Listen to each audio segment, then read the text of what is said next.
Дали знаете дека според познатите податоци во земјотресот во Скопје загинале 120 деца?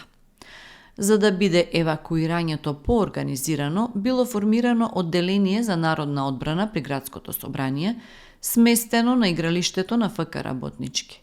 А со евакуацијата биле опфатени неактивните жители, жени, стари изнемоштени, инвалиди и сите деца до 15 годишна возраст.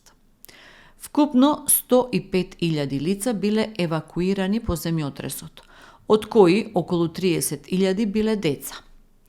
Дел од евакуираните, 63.200 лица, заминале кај своји роднини и пријатели во внатрешноста на Македонија, а 41.743 биле распоредени во другите југословенски републики.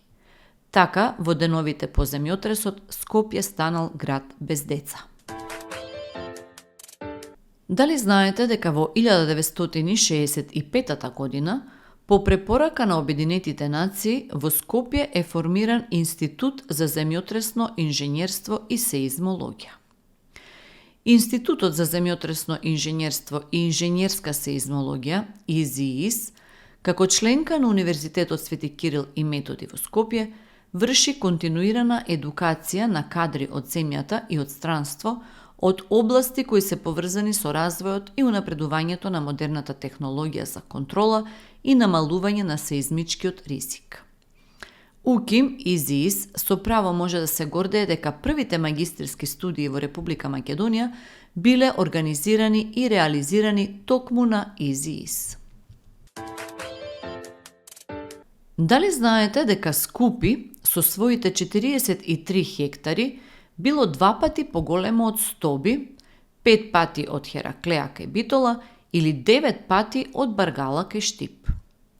Во 1883 година англискиот истражувач Артур Еванс престојувал во Скопје и ги регистрирал римските бедеми на зајчев рид, кои ги објаснил како остатоци од акрополата на Скупи.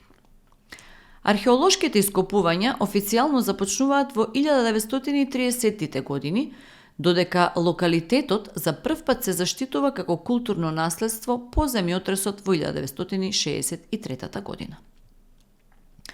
Градот Скупи најверојатно не бил поштеден од стравотните разурнувачки напади на хуните во 447 година, а во 518 година Скупи настрадал во катастрофален земјотрес, забележан во хрониката на Марцелин Комес.